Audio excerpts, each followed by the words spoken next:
业绩不能达标者，嘎。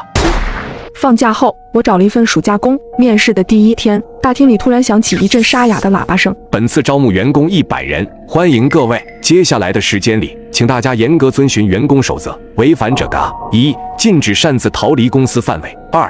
禁止以任何手段攻击和伤害考官和同事，包括你身边同一批的新人；3. 公司具有良好的组织架构，每一次升迁都有一场对应的规则考验；4. 在考验当中，业绩不能达标者嘎；5.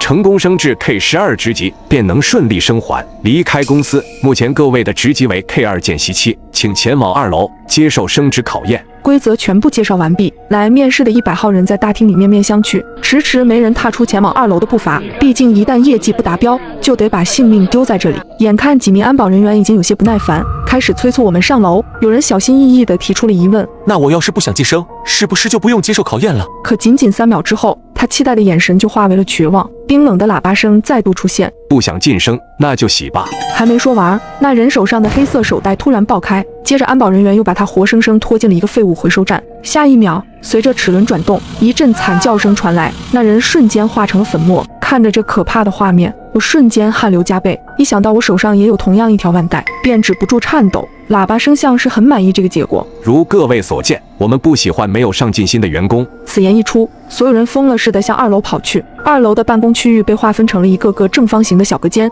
每个隔间里仅仅摆着一张桌椅和一台座机电话。一名经理打扮的工作人员早已在此等候多时。欢迎来到2楼销售部，这里是电话销售区，我是这里的考官。在这里，你们只需要做2件事：第一，拿起电话，随意说出一个指令。该环节结束后，进入第2轮，系统将挑出1名员工执行这道指令，这名员工需要严格按照指令要求行动。大家记住，淘汰的人数越多，对剩余人员的升职和存活越有利，所以请尽可能给指令增加难度，嘎掉那个接收命令的人。随着他一声令下，1分钟倒计时正式开始。我拿起手里的电话，顿时有些茫然，该说什么呢？不管我提出任何要求，都将有一位同事在下一轮拼命执行，所以要求越致命越好。但与之对应的是，第2轮的我也将接收到别人传来的命令，这无疑是一个心理博弈的问题。我隔壁几个隔间的人似乎已经开始了行动。请抠掉自己的所有手指甲，请掰断自己的大拇指，请用尽全力把头撞到尖锐的桌角上。一条条指令让我心惊胆战，我都不敢想象第2轮时这里将变成什么样的人间地狱。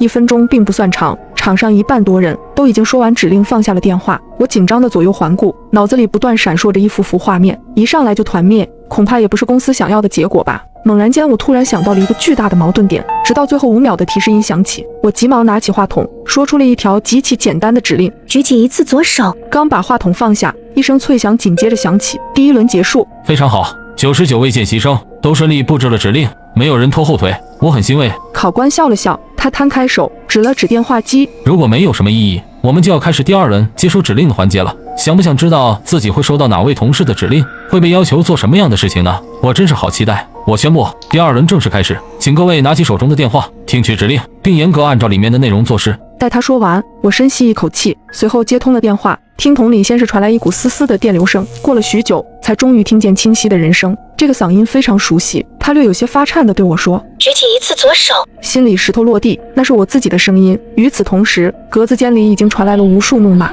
懊恼的脏字频频响起。没错，这就是第1关的奥秘，每个人给出的指令在第2轮最终都会回到自己的耳边。规则里只说了指令会传达给某位员工，却并未指明传达的具体方向。可就在我梳理规则的时候，却发现了一丝猫腻。在大厅时，喇叭声提出的总规则里明明就有这么一条：禁止以任何手段攻击和伤害考官和同事，包括你身边同一批的新人。唯一能使2条规则同时实现的条件，就是每个人下发的指令最终都会落到自己的头上。考官的话在误导每一个人，一道道嘶吼声撕心裂肺，在我耳畔此起彼伏，每个人都要为自己的命令买单。我轻轻举起左手，完成了任务，走出销售部，喇叭声再度响起：恭喜各位完成考验，晋升为 K5 专员，目前存活人数33人。接下来，请各位前往5楼集合，迎接第2次晋升考验。这一次的主题是专注与合作。爬上5楼，考官微笑着伸开手：欢迎来到5楼，这里是登记处。按上楼的顺序把我们分成了3人一组，分别领进了11个隔间。之前的喇叭声提到了第2关的主题，带有合作的字眼，因此隔间里的另外2人多半就是我本次的同伴，一个叫青青，一个叫小美。等我们互相介绍完毕，考官的声音也从门外传了进来：各位，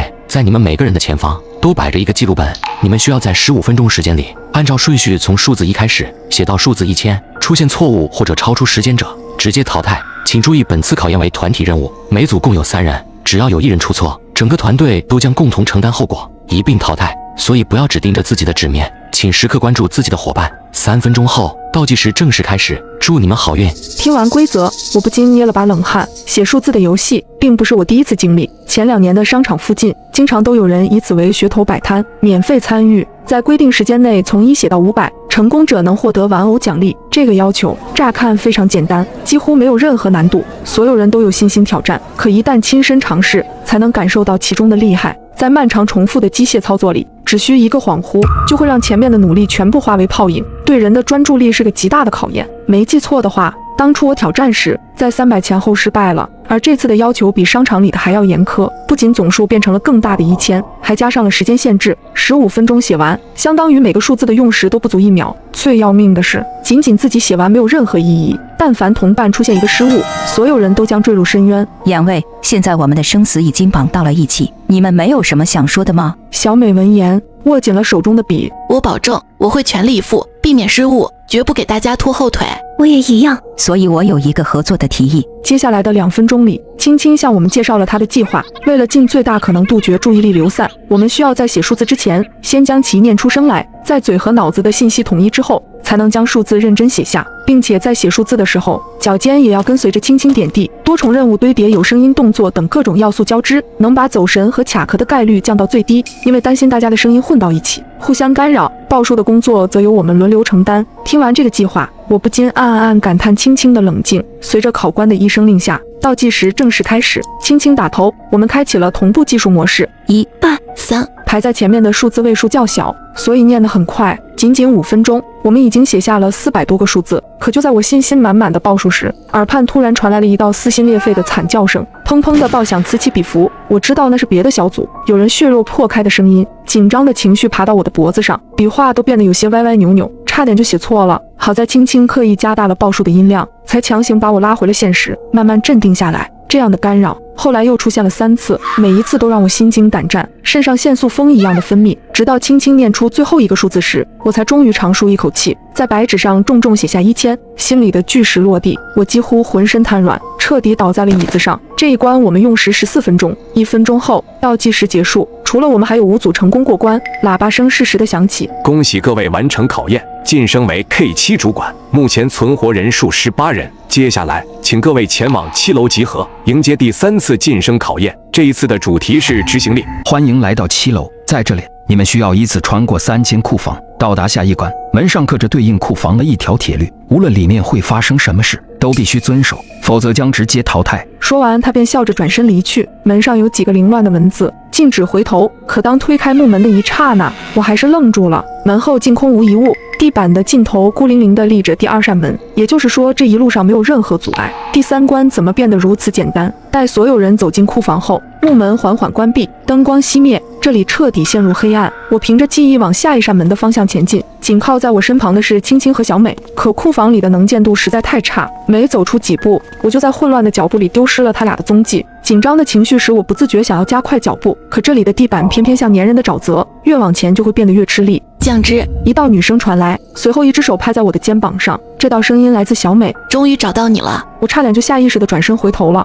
好在我及时想起了规则，禁止回头。怎么了？可回应我的却是轻轻的声音。我们被考官给骗了。被考官骗了？刚才我们进门的时候，我在天花板上看到了另一行字，写着真正的规则已经被颠倒，也就是说想要走出这个库房，其实就得往回走。怎么可能？小美也催促起来。如果你不愿意跟我们一起的话，我们就先走了。紧接着我就听到急促的转头声，脚步渐行渐远。比起跟上他们的脚步，我更愿相信所谓的天花板提示是一个谎言，因为我在进门时就观察过天花板，根本没有任何文字，很可能一切都是关卡营造的幻觉，只为了让我在纠结中回头。想到这里，我再也没有半点犹豫，拼尽全力迈开步子，继续朝第2扇门的方向前进。猛地推开，一束光打到了我的脸上，里面零零散散，已经站立着7、8道身影，包括之前蛊惑过我的青青和小美。一番交谈后，果然每个人都和我一样，听到了前一关同伴的呼喊，只有坚守规则绝不回头，才有资格走到到第2间库房。第1道考验彻底落幕，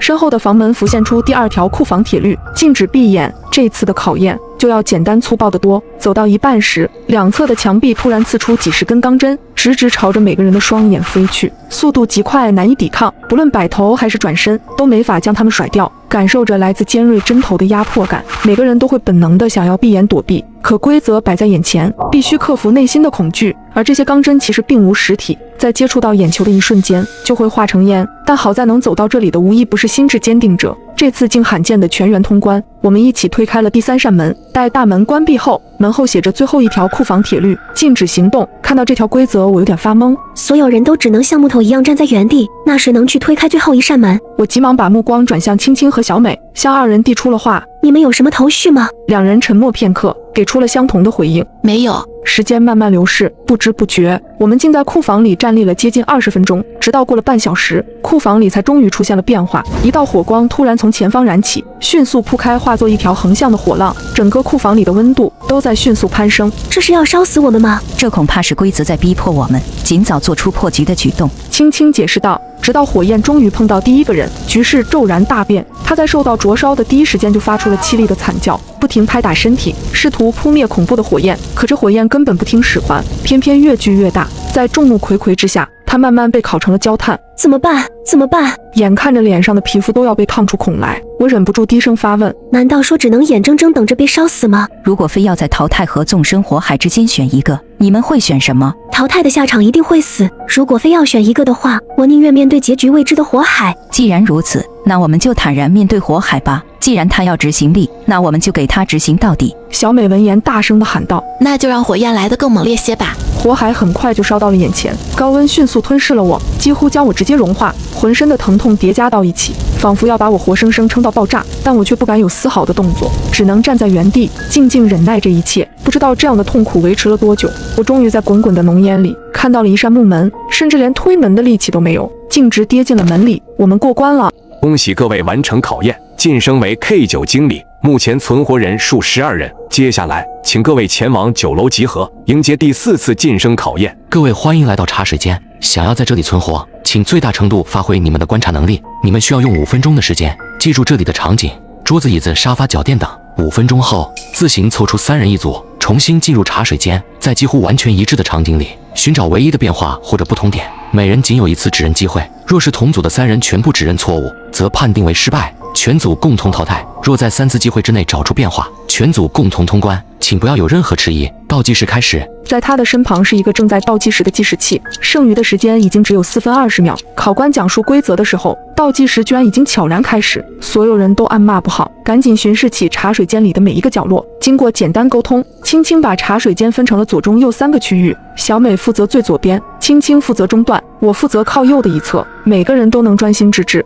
主攻一块较小的范围。接下来的4分钟就是和死神赛跑的时间，10几道身影在茶水间里不停忙碌，看得出来每个人的神色都异常紧张，大家似乎都有自己的方法去记忆身边的画面。好在我们已经提前做好了分区，我可以心无旁骛地对着同一块区域一遍又一遍重复观察，直到4分钟彻底结束。在叮铃的响声里，考官比出了一个请的姿势，我们只能悻悻走出房门。走出茶水间后，考官命令我们自行分组，12人都选择了找曾经同组的伙伴。所有人待定后，考官把第1组人重新领进了茶水间，我们9人则在屋外静静等待。足足等了5分多钟，茶水间的门才终于再次打开，可出来的却只有考官1个人。下一组，所有人都变紧张了。紧接着第2组也被考官带进了屋内，同样的5分钟，同样的等待，走出来的依然只有孤零零1个人。这里面是吃人的魔窟吗？出人意料的是，第3组竟没有重蹈前2组的覆辙，他们仅仅用了3分半的时间，就从茶水间里活着出来了。即使他们的脸上写满了惊讶和后怕，也无疑给了我们不小的信心。这一关虽难，但绝不是无解的死结。随后考官示意轮到我们，怀着忐忑不安的心情，我们一同走进了茶水间。一眼望去，熟悉的布局，熟悉的摆设，熟悉的器具。接下来你们有2分钟时间观察现在的茶水间，寻找出唯一的变化或者说不同点。2分钟结束后，我会通知你们来门口集合。后续的时间里，你们每人有1分钟的时间，指出自己认为的不同点。答对则全员晋级，答错失去机会。3人全都答错，你们就可以把血肉都留在这里了。看着一旁早已开始流逝的倒计时，我不禁暗骂，又是同样的招数，这个考官真是擅长浪费我们的时间。回到茶水间右侧区域，我开始寻找记忆中的每个细微元素。从整体上看，压根看不出2次进入的茶水间有任何区别，所以真正的谜底肯定藏在肉眼难辨的地方。2分钟的时间转瞬即逝，我深吸一口气，最终带着一份白卷走向了门口。即将汇合时，我悄悄凑到青青小美的身边，我这边没有任何发现。我负责的区域也和之前完全一致。听完我们俩的话，小美愣住了，她瞪大眼睛，可是我那边也和之前完全相同。完了，3个人没有一人找出答案。耳畔传来一声细细的轻语1分钟倒计时，你先说。他指了指我的方向，看着他戏谑的笑容，我的脑袋一阵发懵。说什么？怎么说？我什么都没找到啊！接下来的1分钟，我陷入了一片茫然，直到1分钟倒计时结束，无奈之下，我只能随便指着一杯水，水杯里的气泡和上次的不一样。考官闻言哈哈大笑，错了，重新开始倒计时。他指了指青青，轮到你了。漫长的等待了1分钟，他最终和我一样，随便指了个地方。考官的嘲笑声再次响起，哈哈哈，下一个。小美成了我们最后的希望，小美则眯起眼，眼神不停上调，似乎在做最后的挣扎。而我和青青心脏更是几乎都蹦到了嗓子眼。眼看倒计时即将归零，小美微微一笑，我想我已经发现了2次茶水间真正的变化所在。我和青青难以置信地看着小美，不得不说，这一关的谜底藏得非常好，因为真正的答案其实在考官你的身上，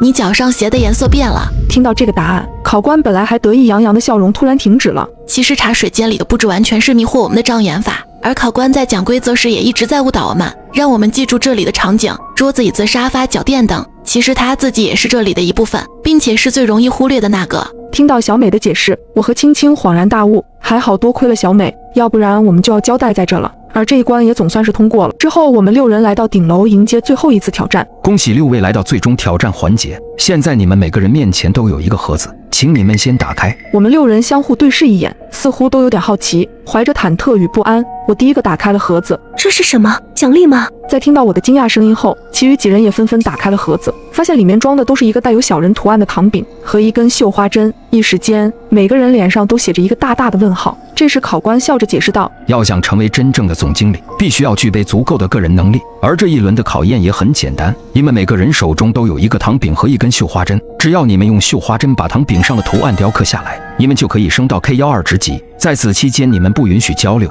如果糖饼一旦出现裂痕或破碎，则是为挑战失败，被当场抹除。好了，你们有5分钟的时间，现在我宣布，考验正式开始。不给我们多余思考的时间，一旁的计时器便开启了倒计时。所有人都拿起绣花针，不断地在糖饼上摩擦着。我本能地偷偷看向一旁的小美和青青，希望可以得到他们的眼神回应。但奈何这次规则考验的是个人能力，他们2人都在认真地雕刻手中的糖饼，根本没时间和我眉来眼去。无奈之下，我只能又把注意力转移到手中的糖饼上。突然，一旁的女生大叫起来：“二蛋，怎么办？你有什么办法吗？”她似乎习惯性地向曾经的队友求助，然而迎接她的却是考官的怒骂：“3号违规求助队友，抹除。”下一秒，女生便在挣扎中原地消失了。看到这个场景，大家的神经变得更加紧张了。另一个男生因为手抖，不小心弄碎了糖饼，接着也被考官无情地抹除了。这一关真的是超级难，普通人简直无法完成。眼看只剩下1分半，我被吓得瞬间汗流浃背，手心里也在不停地冒汗。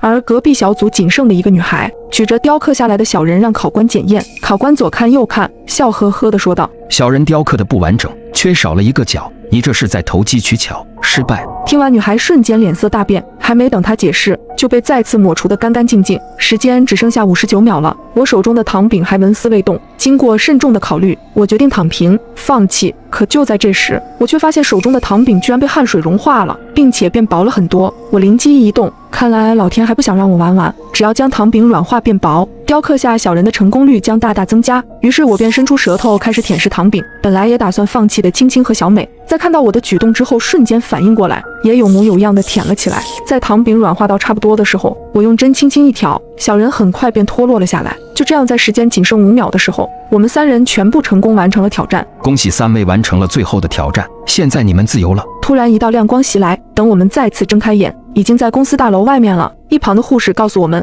我们所在的公司大厦昨天发生火灾，里面的所有员工全部葬身火海，而活下来的仅有我们3人。